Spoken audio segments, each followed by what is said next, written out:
Start చేద్దాం. వరంగల్ తూర్పు రాజకీయాలపై మంత్రి కొండా సురేఖ కీలక వ్యాఖ్యలు చేస్తున్నారు. ఎమ్మెల్సీ సారయ్యపై పరోక్షంగా వ్యాఖ్యలు చేశారు. 10 మంది గ్రూప్ ను వెనకేసుకుని సంతోషపడుతున్నారని, వాళ్ళ ఆనందాన్ని తాము అడ్డుకోమన్నారు. తమను ఢీ కొట్టడం చేత కాక వెనుక గోతులు తవ్వుతున్నారంటూ ఫైర్ అయ్యారు. ఎవరు తీసిన గోతిలో వాళ్లే పడతారు అంటున్నారు కొండా సురేఖ. గ్రూప్ తయారు చేసినామని వాళ్ళు సంతోషపడితే పడనివ్వండి, వాళ్ళ ఆనందాన్ని మనం ఎందుకు అడ్డుకోవాలి? లేదండి, నేను ఎందుకంటే వాళ్ళకే తెలుసు, వాళ్ళకి ఆల్రెడీ తెలుసు. ఎందుకంటే యాజ్ ఎ మంత్రిగా నేను వాళ్ళ మీద కంప్లైంట్ అవసరం నాకు లేదు. వాళ్ళు ఏం చేసుకున్నా కూడా వాళ్ళ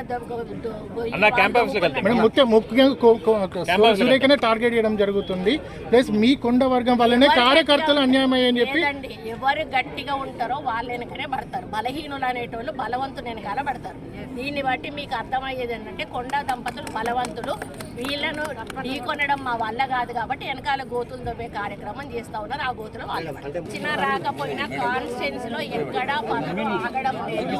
నేను అన్ని కూడా అధికారులతో మాట్లాడుతూ, కార్పొరేటర్లతో మాట్లాడుతూ, ప్రతి ఒక్కటి కమిషనర్తో మాట్లాడుతూ, కలెక్టర్తో మాట్లాడుతూ, ఎప్పుడు ఏం కావాలి ఇప్పుడు ఇవన్నీ కూడా నేను ఇక్కడ వచ్చి చేసినాయి.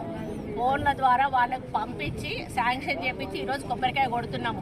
మేము పంపంగానే మేయర్ గారు రియాక్ట్ అవుతున్నారు, కార్పొరేటర్లు రియాక్ట్ అవుతున్నారు, కమిషనర్ రియాక్ట్ అవుతున్నారు, కలెక్టర్ గారు రియాక్ట్ అవుతున్నారు. ఆఫీసర్లందరూ కూడా ఈరోజు ఏది చెప్పితే అది రీజనబుల్ ఉన్న ప్రతి దాన్ని కూడా వారు శాంక్షన్ చేసి మాకు అభివృద్ధికి తోడ్పడుతూ ఉన్నారు. మేము వచ్చాము, ఈరోజు శంకుస్థాపన చేశాము. వాళ్ళు పెట్టుకుంటే అది వాళ్ళ ఇష్టం, పెట్టుకోనివ్వండి. భవిష్యత్తులో పార్టీ అనేది ఒకటి ఉంటుంది, ఏం చేసినా కూడా పార్టీ తుది నిర్ణయం తీసుకుంటుంది. అందుకని అట్లాంటి చిల్లర వాళ్ళ కోసం నేను కామెంట్ చేయాలి. ఎవరినో 10 మందిని వేసుకొని మేము గ్రూప్ తయారు చేసినామని వాళ్ళు సంతోషపడితే పడనివ్వండి, వాళ్ళ ఆనందాన్ని మనం ఎందుకు అడ్డుకోవాలి? లేదండి, నేను ఎందుకంటే వాళ్ళకే తెలుసు, వాళ్ళకి ఆల్రెడీ తెలుసు. ఎందుకంటే యాజ్ ఎ మంత్రిగా నేను వాళ్ళ మీద కంప్లైంట్ అవసరం నాకు లేదు. వాళ్ళు ఏం చేసుకున్నా కూడా వాళ్ళ